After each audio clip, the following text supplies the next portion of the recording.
evening, everyone, and welcome to Toastmasters District 61 weekly webinars. Tonight is our distinct pleasure to present a lifetime entertainer, professional speaker, Sacha Pommepuy with The Voice That Carries. The Voice That Carries, Sacha Pommepuy. Hello to you all. This is my first webinar, The Voice That Carries. Carry. Whoa! Tonight, I will be expressing the thing that I went through in my childhood and how I developed my voice over the years and how it has worked for me. And I want to treat this webinar as if you were a friend coming over right here in the living room and we share a moment and you're asking me all these questions. How do I use my voice in the best way possible with 300 people, with 25 people, and even one-on-one when you meet people, even when you order a donut at Tim Hortons. So I'm going to talk about where I came from. Then we're going to move on to all the exercises I do before a show or a speech, some tips and tricks that I learned, a shortcut.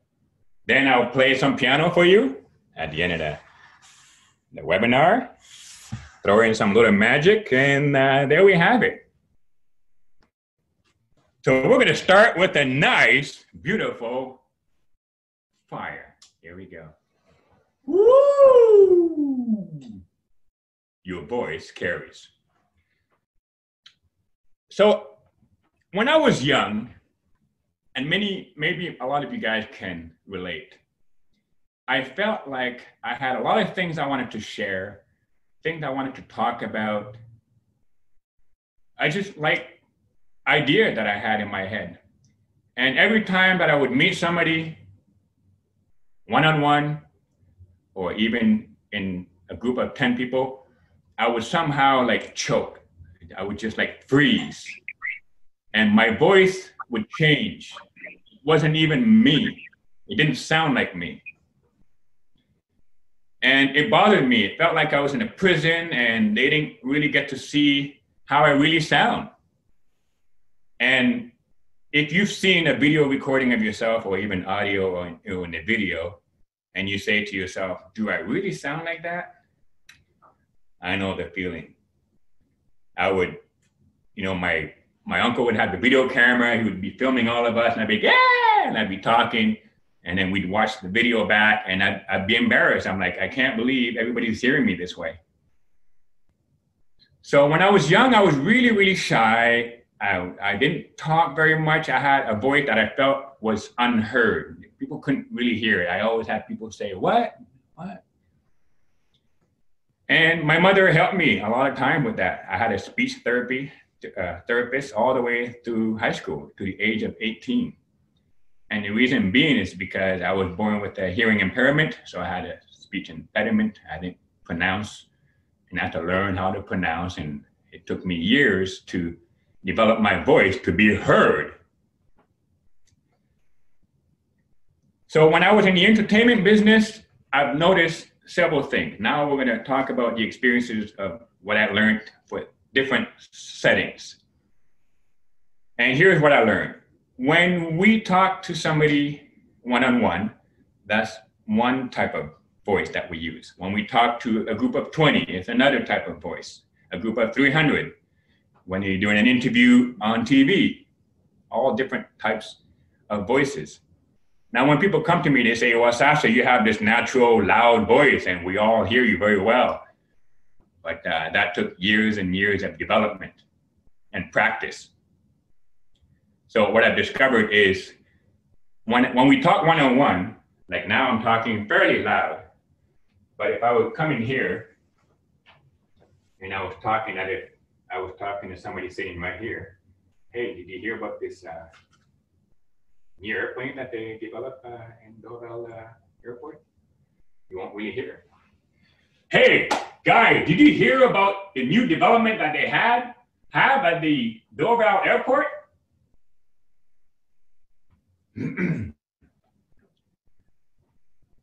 Exercise that I do is every day. A voice is something that we have to literally verbally do it. We can't, like, for example, if you're rehearsing a speech in your mind, we do a lot of this, like we're talking, or in our mind we're saying our speech, but we're not actually saying the speech.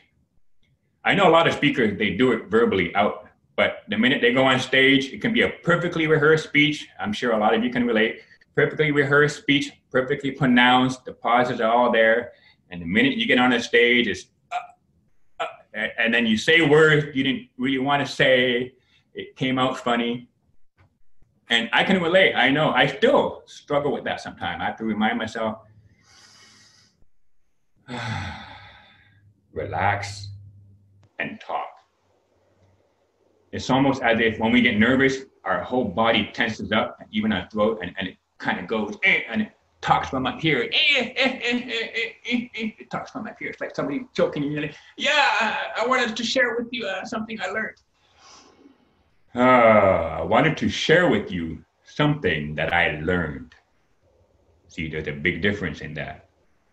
It's talking from here.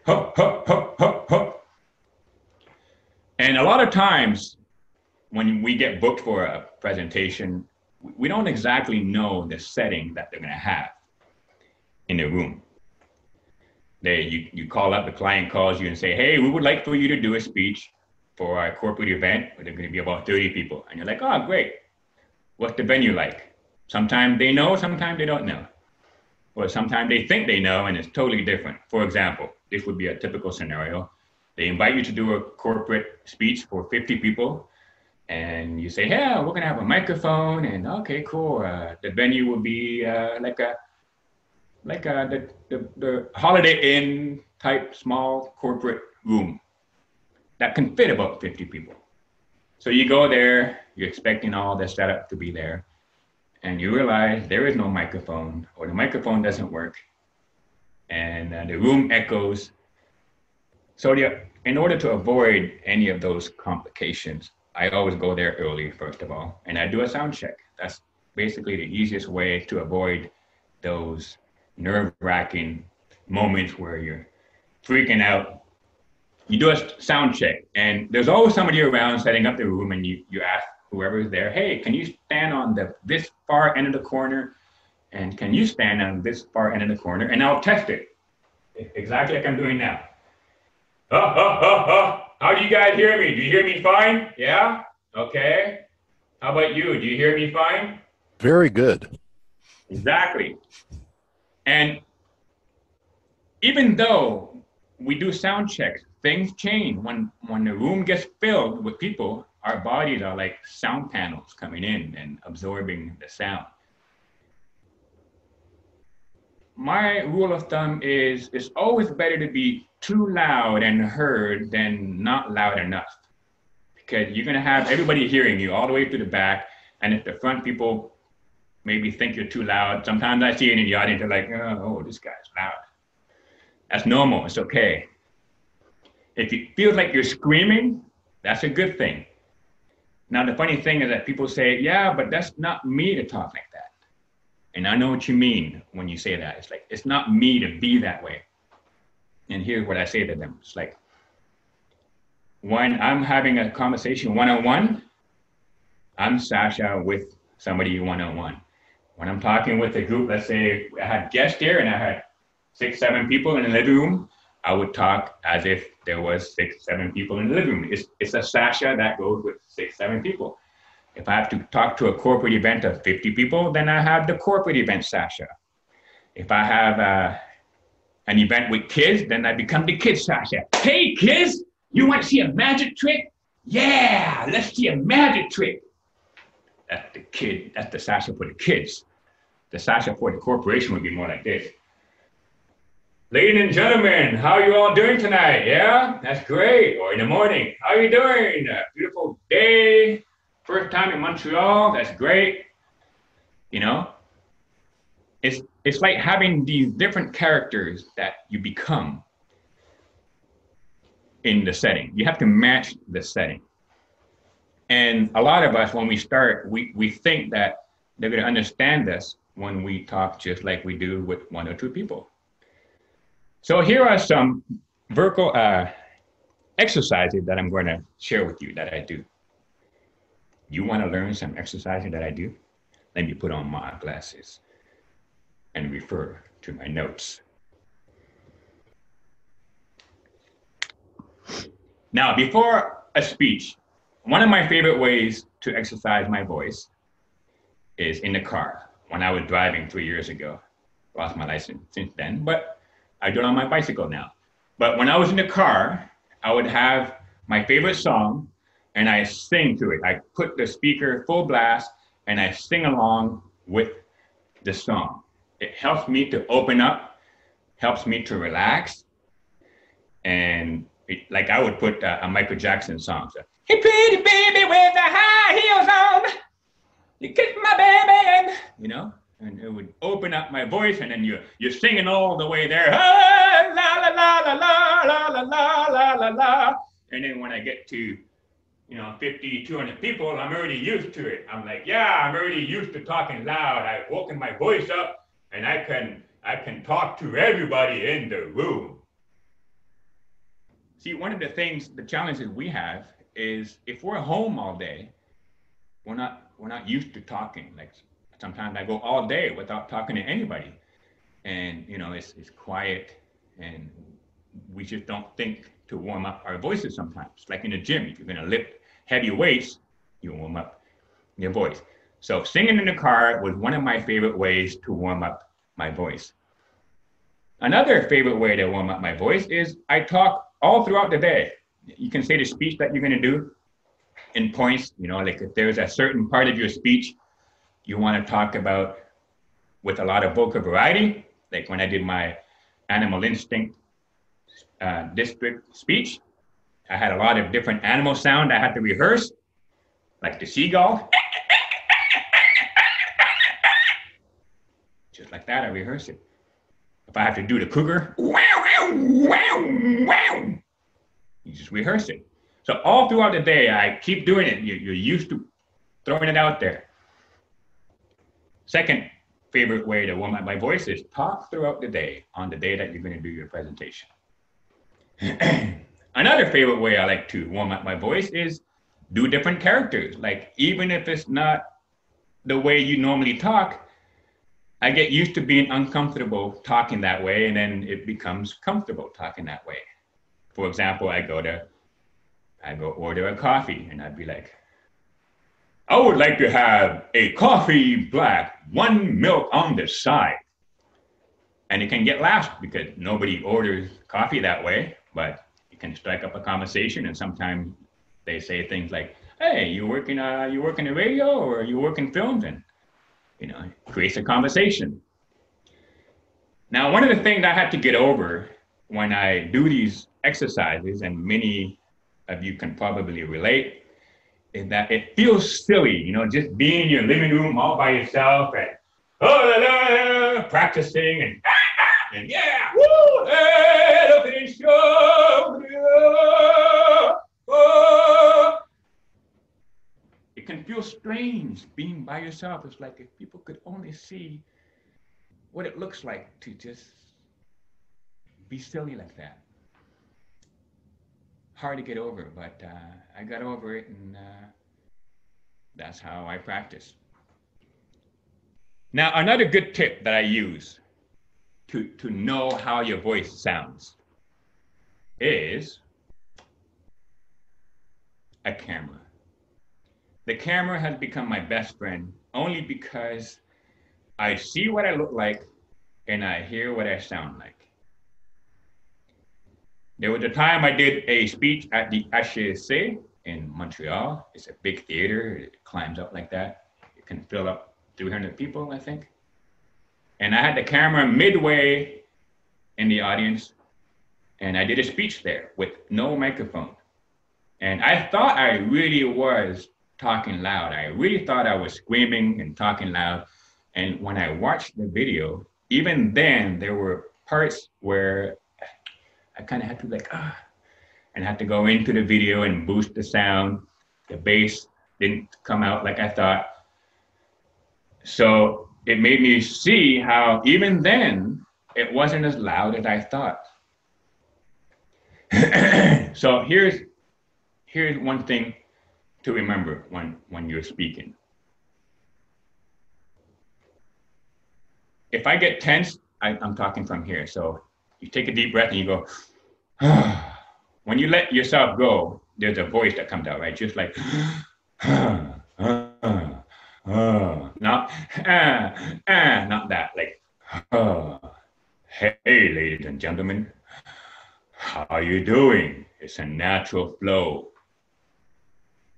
It's good because it finds out where your comfortable voice is. You're not straining and you're not too low where it can be as inaudible too when you go too low. See? So you want to find that happy median where you're not screaming and you're not too soft. One of the things I want to share is very important to a lot of the people who compete, especially when they reach the division level. I see a lot of really good speakers not getting past the division level only because they weren't heard. And it's sad because that's the thing. They feel like they're screaming or their words become one sentence. For example, if my speech line is, I want to share with you guys the simplest way to get to the woods. Like if I'm back here, I want to share with you guys the simplest way to get to the woods. Too many words in that area for the distance that you're at. You see? So here's another rule of thumb I keep in mind. The farther you are, the bigger the room, the slower you go. Almost like when you go to the train station or the airport and you have that microphone. What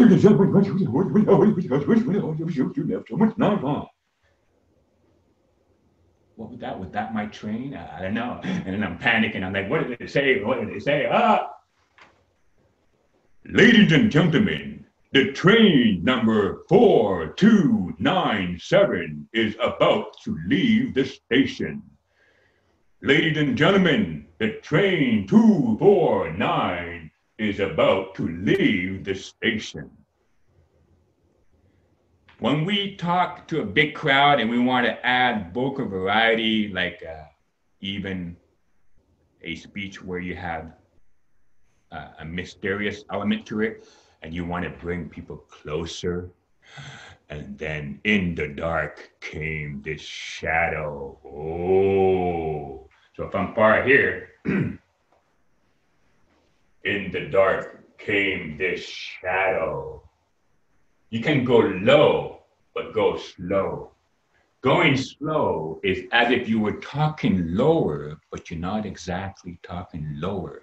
You see what I mean? This would be actually talking lower. And in the woods came this shadow that came and attacked me. You didn't hear that, I'm sure. And then when the shadow came and attacked me, I was scared. You don't hear that as well. And then when the shadow came out and attacked me, I was terrified. You can have a lot of fun with vocal variety. Another thing that helps me with not tensing up in the voice is to learn how to be uncomfortable. It's like you want to get comfortable with being uncomfortable. And I'll show you what I mean. For this webinar, I'm going to try something different.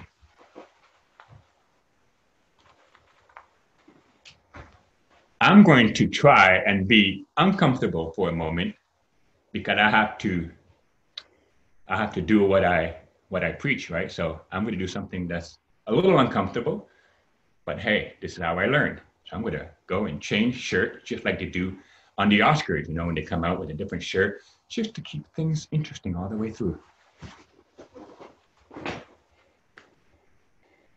And I'm going to be talking while I'm out of the scene.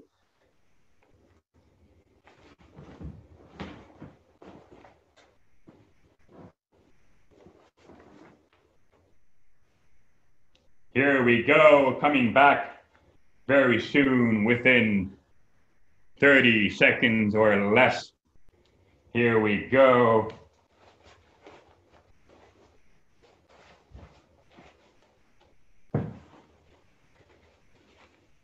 Commercial break. Coming back.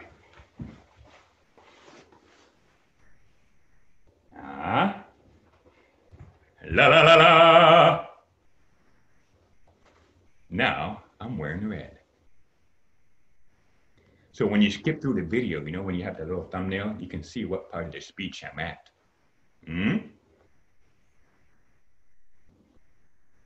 So there you go. Getting comfortable with being uncomfortable. And, you know, people say, Sacha, it's easy for you to do it because, you know, you're used to it and everything. Yes, in a way, but it can still, it's still like doing that just now, what you saw me do, that was a little, are they gonna like it, are they gonna not? Hey, that's just me. That was the idea I had and I wanted to try it. See, when we give a speech, it's like a movie. You know, when you go see a movie, it's all kinds of sounds and vocal variety and suspicion and action and woo and excitement and sad moments.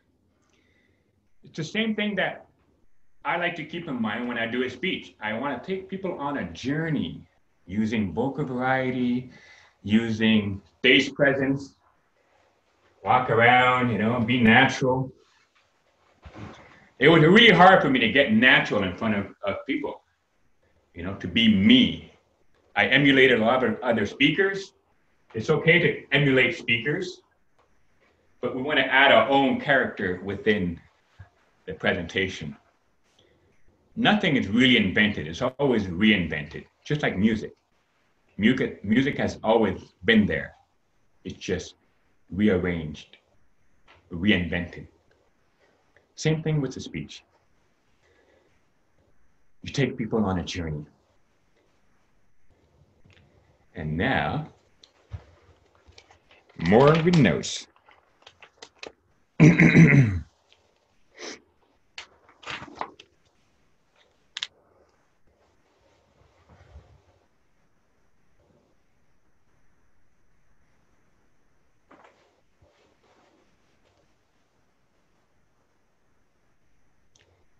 You see, standing still and not saying anything can be the most terrifying thing in the world. You know that moment where you're in a presentation and you completely lock up, completely freeze. Everything you rehearsed, even if you rehearsed it 50 times, went out the window, you got distracted, something happened, and you're just there, and it's, and your adrenaline kicks in, and you're sweating and you're shaking, and it's the worst feeling in the world. I know that feeling. 300 people staring at you. And the first thing you want to do is close your eyes. 1, 2, 3, wake up, and they're still there. What do I do? If you're in that moment, here's what I do. Just be honest with the audience. Being honest with the audience makes them more forgiving. For example, like if I have to do a presentation and I have a cold and my voice sounds strange, I would just simply say it before my presentation. Yeah, I've been traveling a lot. My voice is a little bit messed up. It's not as powerful as I'd like it to be. So if you can handle it, that'd be great. You know, just bear with me. I'm going to do my best. Then they're like, oh, okay. Because if we don't say anything, then they're going to be questioning, like, is he okay? Is that normal? What's happening? You know, the audience start questioning in their mind, and they're distracted. They're not really listening to you because the whole time they're thinking, something's up with his voice. When you say it, they're not thinking about it anymore. Oh, okay, that's why. And then they enjoy the show.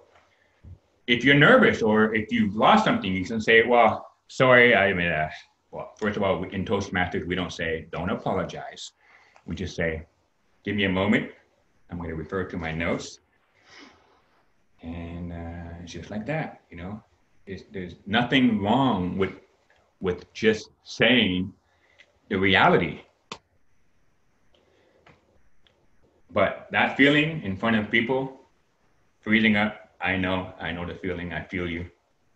I've been there many, many times.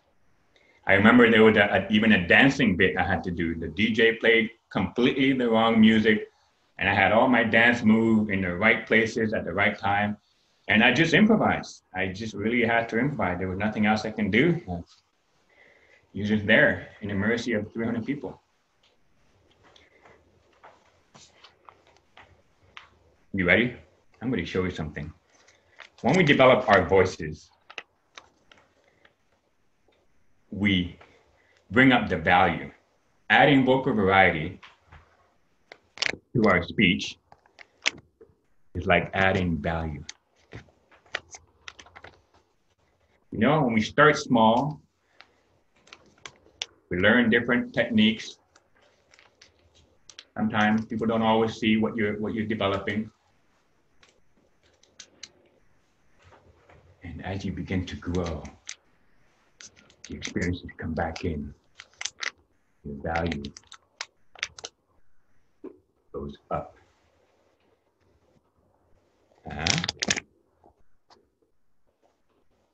Want it? I can pass it over. Let's put it on the side there. There's a little magic for you. Later on, I'll be playing with the piano to show you how vocal variety can be incorporated into music. At this point, I'm going to be accepting some questions while I'm about halfway through. Any questions?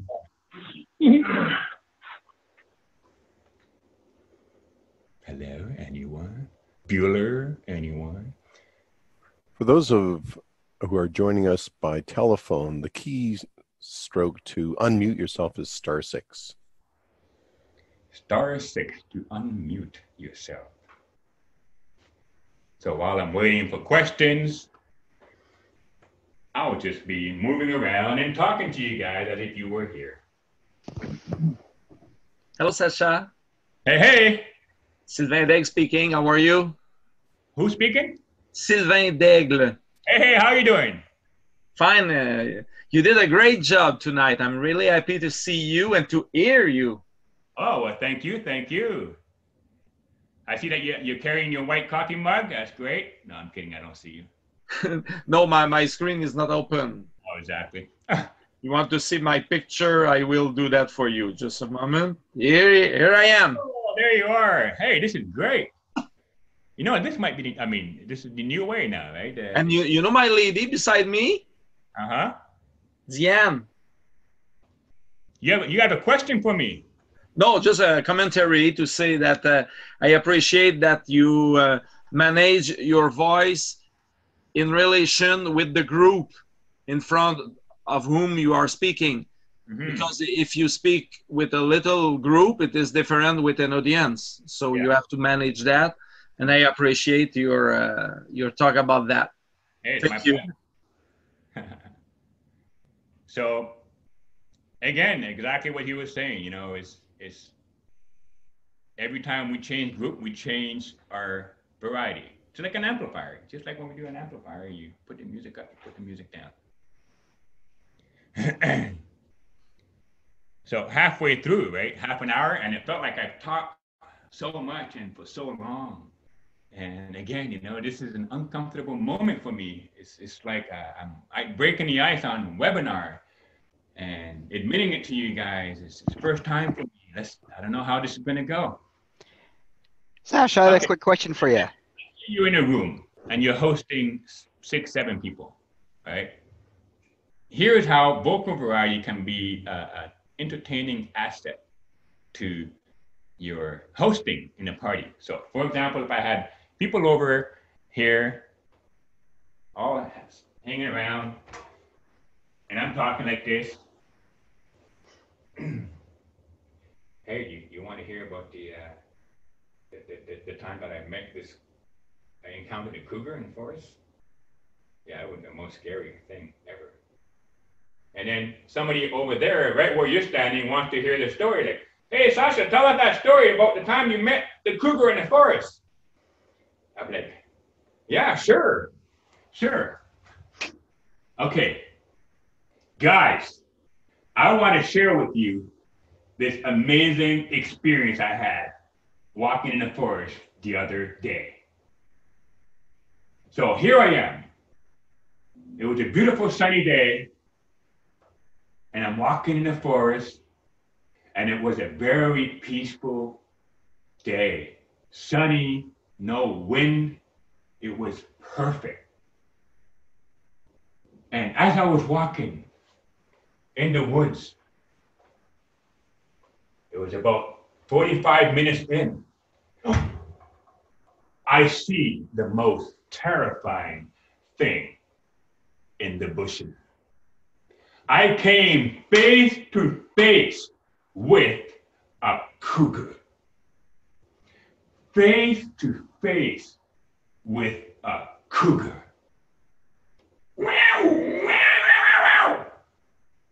I stood still because I knew that any sudden movement would trigger his hunting instinct.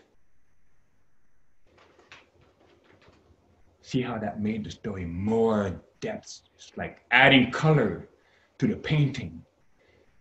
You know, for example, if I was having guests over and I wanted to show my living room and I'm like, this is how I used to be. This is how I used to be.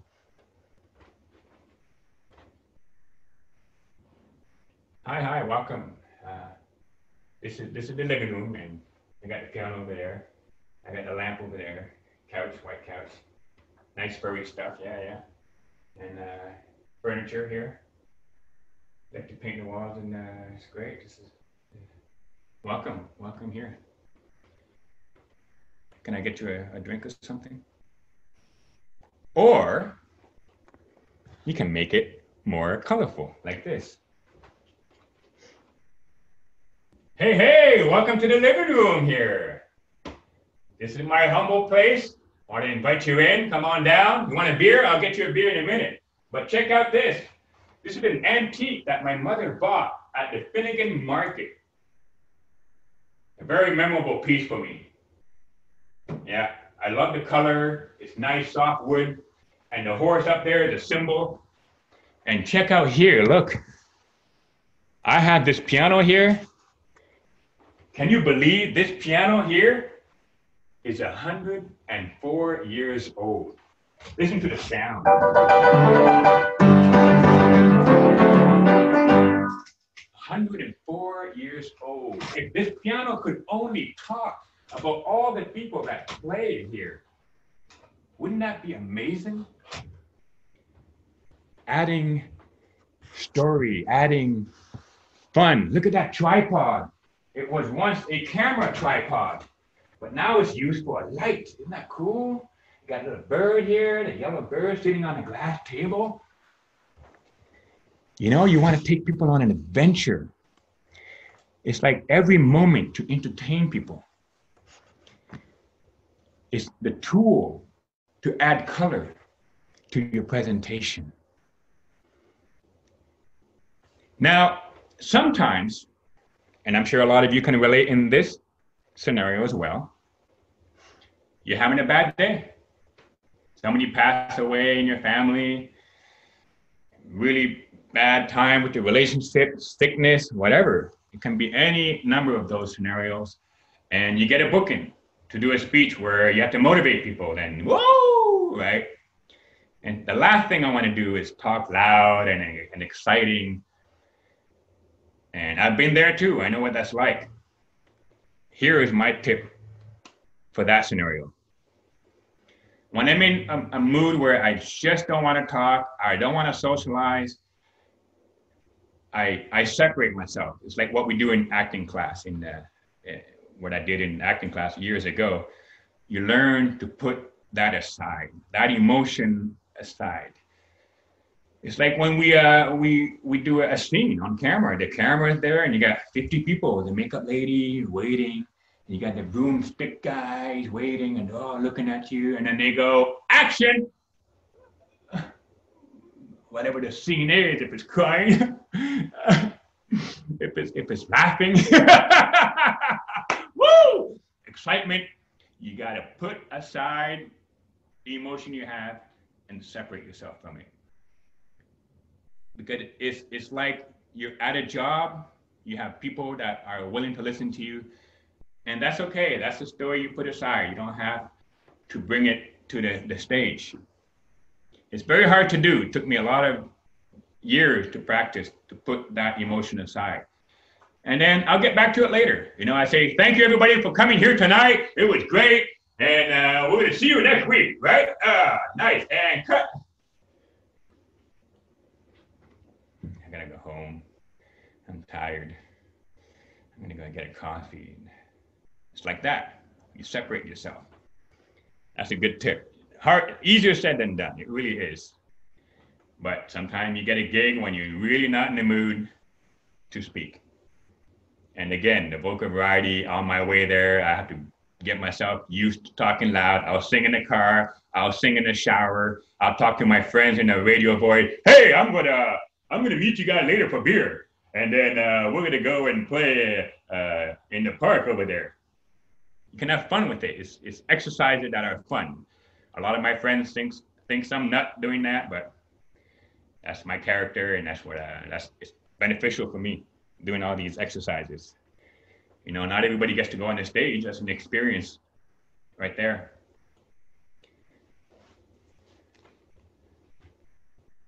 Here comes another flashback moment. Woo! The flashback is one of my most terrifying experiences in my life in public speaking was a speech contest I did at 18.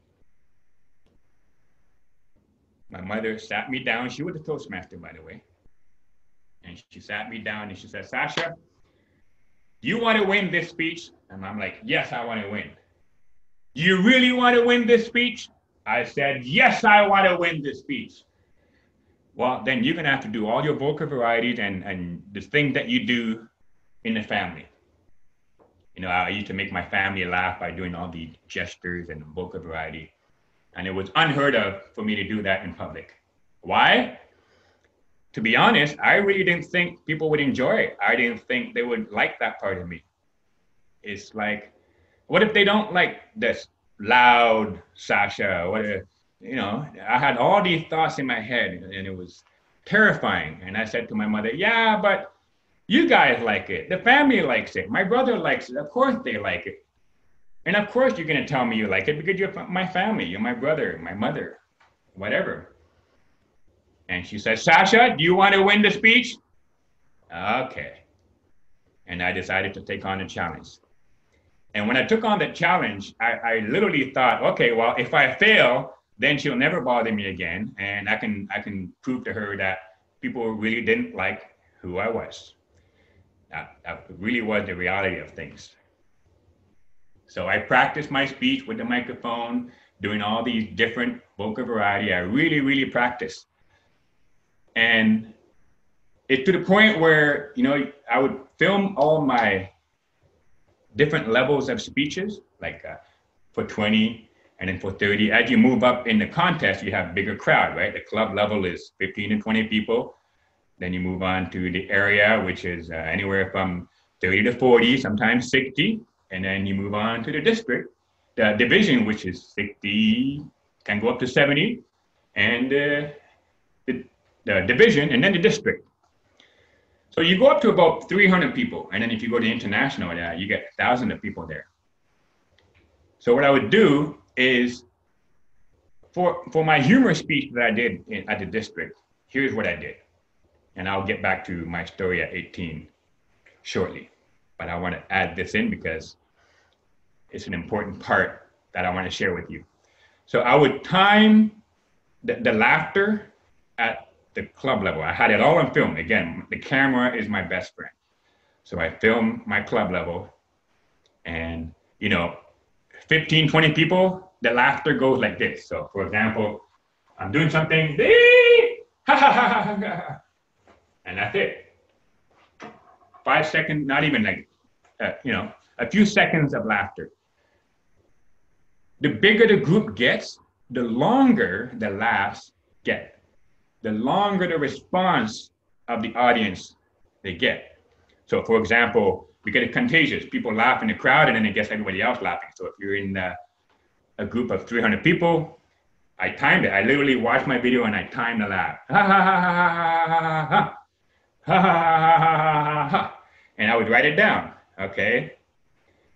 And of course, the same speech that was at the club level would have gone overtime at the district.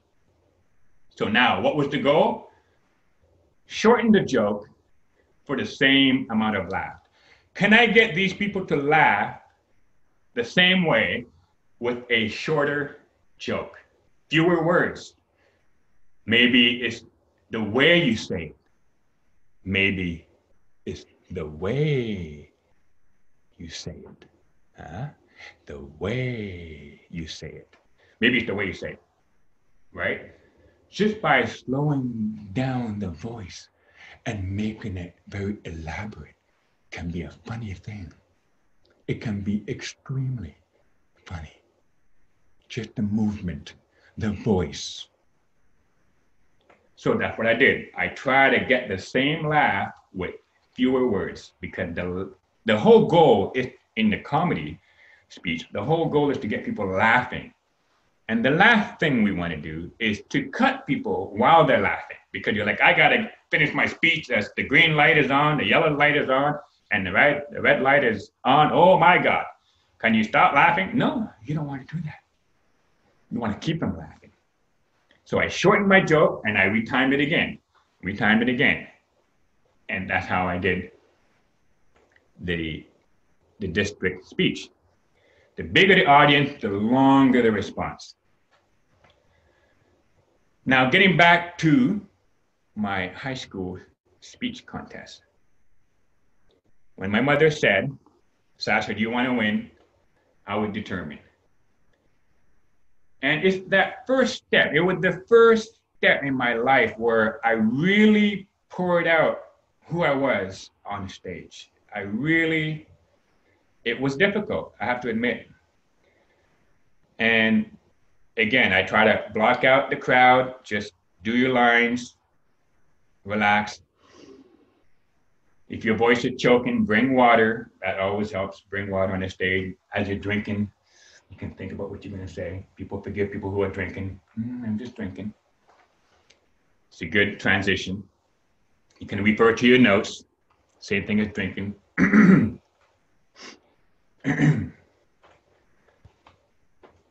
It's like you want to find something to do while you're thinking. So I'm up on stage, I'm relaxed. The spotlights are on, so you don't really see the audience once the spotlights are on. And you just deliver. I said, I'm just going to be me. And it was a breakthrough moment because the audience took it well. I didn't think they would like the stuff that I did.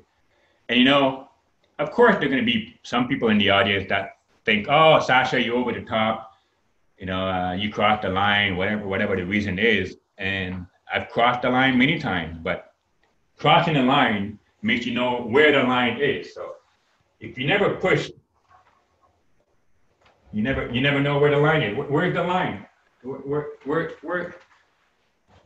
So it's almost like that thing in Seinfeld, you know, the medication when he was sick, he said, just give me whatever kills you, and then back it up a little bit.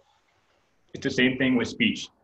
I see how far I can go. Oh, there's the line, and then you back up just a little bit. That's your perfect stretch. So I did that in the school, and I won the speech at 18, and since then I've been doing speeches my whole life. And only now I'm doing the webinar for the first time, right? So just to show you, just to show you. See how just to show you. Just to show you.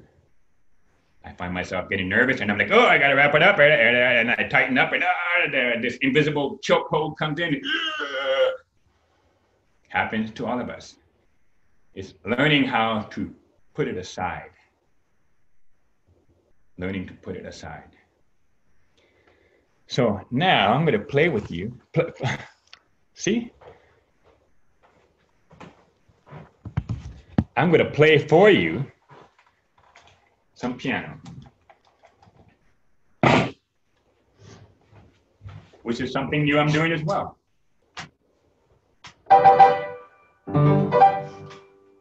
So recently, I've been learning to play and sing at the same time. Just like when we learn to talk and show PowerPoints, learning to play and sing is two different things. You know, I know how to play and I know how to sing, but the two of them together. So it was a challenge for me. Now I want to share with you how I've worked on it. Here we go. Good morning, it's the third of a brand new day. Turning and cracking, making things happen. Boom! I get up and I go. There are days when everything just goes wrong. What doesn't kill only makes us strong. Yes, it does. I get up and I go. Working hard, near and far, wherever I go. This world's my home. I get up and I go. There are people that will try and put you down. No! Keep pushing, keep going up. Yeah, I get up and I go. Yeah, I get up and I go. Oh, let's go.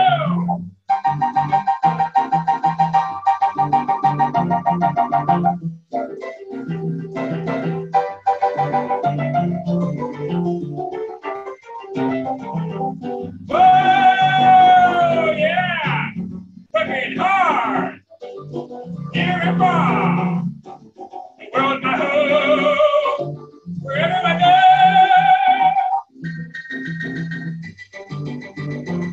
I get up and I go. Up.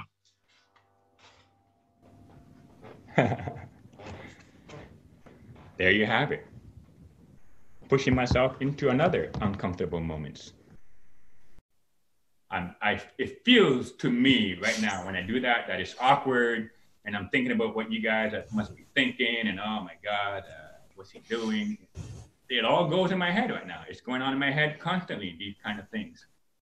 But you just keep moving forward, and sometimes it's better than you thought. People are like, oh, that was a really good speech. You know, we beat ourselves up in our head many times. I do it myself. It's like, what did I think? And then I go home.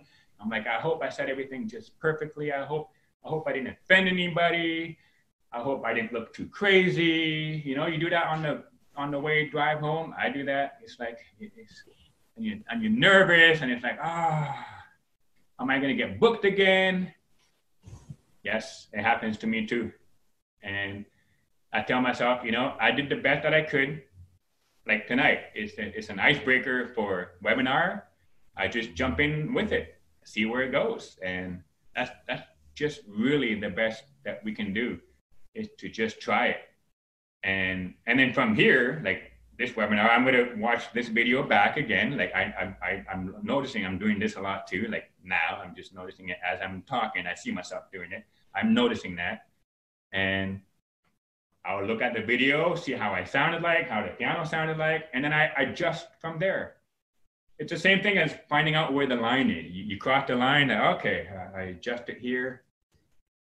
Because if I do what I think is perfect, for example, I'll use the webinar. If I do what I think is perfect, and I rehearse it 100 times, and it's perfect, and it's automatic to me, I perform it, and it's perfect. And then I realize it's not perfect. My voice is not the same, the piano, and then I have to readjust the whole thing. And that can take longer to deconstruct your already perfect routine and rebuild it than to just jump in with what you think works, and then you adjust from there. It's like a clay sculpture. You know, you have a big clump of clay, and at first you just chugging away clumps of clay, and you're not really focusing on how much you're taking off, because you know that it got it, like the clump is like that. You know you have to be about here. So at first, you're taking out clumps of clay. Then, as you get to the goal, you get more details and you get more refined. It's the same thing for a speech. You just, like I'll go back to the animal instinct speech. When I look at my club level speech and the district level speech, is two different speeches. So much more refined, more pause, more structured. So the sculpture is probably the best way I can refer it to. And it's okay to not mess up. It's okay to stretch out and see where the limits are. And then it's constantly refining yourself, constantly. And it's in 8:52 right now. I got 8 more minutes. And it's exciting for me. I have to say, it really is. And knowing that a lot of my friends out there are watching, and how many more are going to watch after this, it's like scary and fun at the same time. It's all these emotions are coming in. It's all normal stuff. Everybody goes through it. And again, you just jump in, and then you refine. And then you'll be at a point where you just get so comfortable being in every scenario. The mic doesn't work, the power goes out, the stage is not what you expected, the crowd is not what you expected, you didn't get as much laugh as you thought. That's all okay. It doesn't devalue who you are. It doesn't take away your skills just because you did a speech that people normally laugh at and they don't.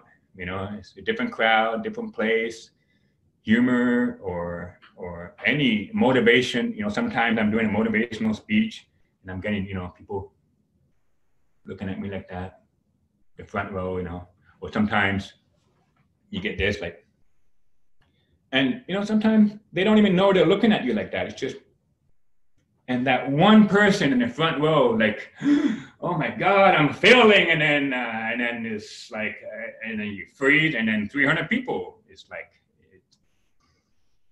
you know, my mother used to tell me in when she was coaching me in my speech, it's like, if there's 10% of the people in the 300 that didn't like your speech or they didn't enjoy it, that's okay.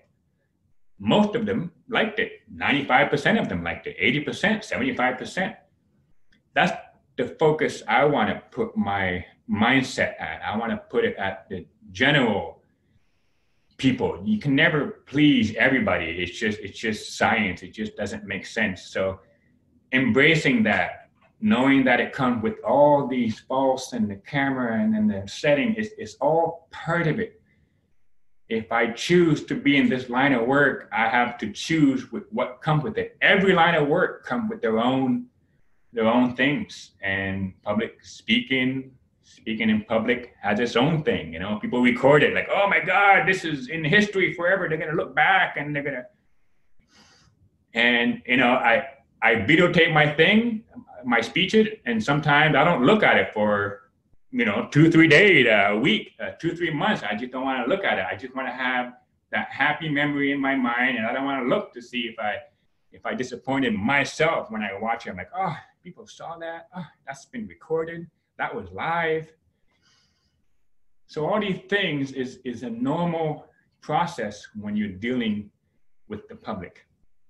So on that note, I wish you all very happy journeys in your speech climb. You know, every fall, every time you fall, you learn something new, you get back up. It's not the end of the world. You just keep going and you just keep refining your speech. And I can take any other last question that anybody might have. I just see a. Sacha, I do have a question. Yeah, sure. It's very common that we'll have someone in Toastmasters who has a breathy voice, and it doesn't matter what size room they're trying to speak in, it's a breathy voice. Do you have any exercises we can use to bring out the natural voice and the full voice in those folks? Yeah, like if it's like a raspy voice, you said? Breathy soft. So this is as loud as my voice gets, no matter if there's a fire in the room, it doesn't matter. This is how I speak. Well, okay, well, it's funny you say that because I felt like I had that curse. It's almost like no matter how excited I was, it just wasn't coming out. And I believe that came from the overthinking, the nervousness. It tightens up, everything tightens up. So what I would say to somebody with that kind of voice, a very soft voice, and I've coached a lot of women and men too, both of them, but women a higher pitch. I don't hear high pitched myself, but I would tell them it's like, because some people say, I can't go that loud, but I say, picture yourself being mad. Have you ever really got mad and like yelled or something? Or sometimes I witness it myself. I see them excited and they're like, oh my God. I'm like, oh, there you go. That's the voice right there. Hold that. Remember how you're stretching it. Like, be cautious of how your vocal cords feel. It's like you go to a gym. So some of the exercises I do is,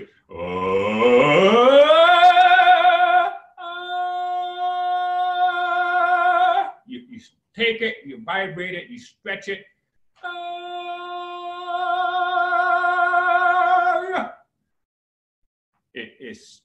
It's learning the limit. It's getting to know your throat, your diaphragm. It's feeling the presence of all your inner workings. And when you get conscious of it, you use it like a tool. You know, the instrument, we play an instrument, and at first it's awkward. We don't know how to bring out the tunes. And then you stretch it, you tighten it, you open up, and you find that balance. And it's harder for other people. I can understand that. I was in that. I felt like I was one of those that just couldn't get my voice out there. And singing in the car, singing in the shower, talking, having these characteristic voices all the time. People thinking that I'm nuts, talking to myself in the park and in the forest. If I can't order coffee like this, imagine with 300 people, right? If I feel uncomfortable talking to one person like that, let alone 300 people.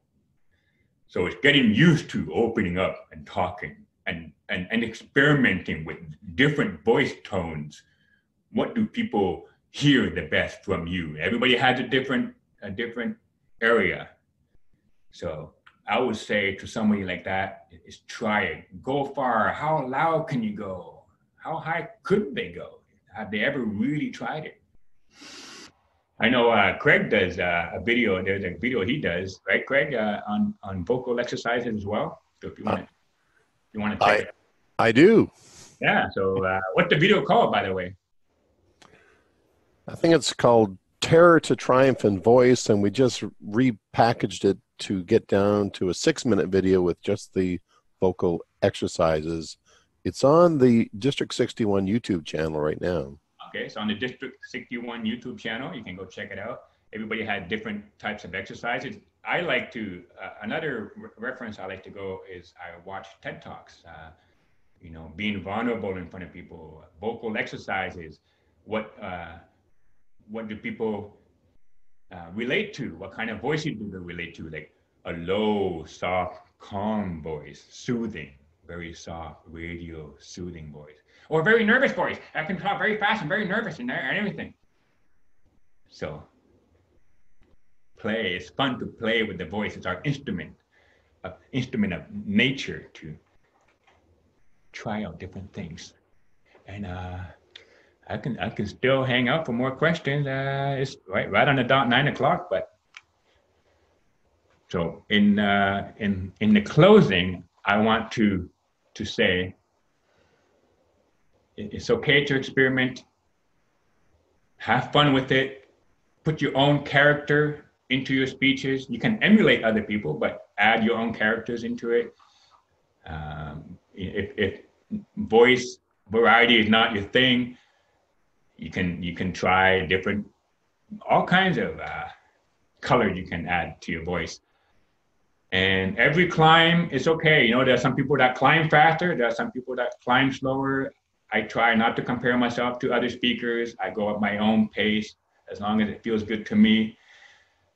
And stage time. We say that a lot at Toastmasters. I jump from club to club all over the place, getting used to just a new environment, a new venue. Every Toastmaster club has a different venue. Some are in a church, some are in a, like I should say, a theater type thing. Some are in a very tight corporate room. Some are in all kinds.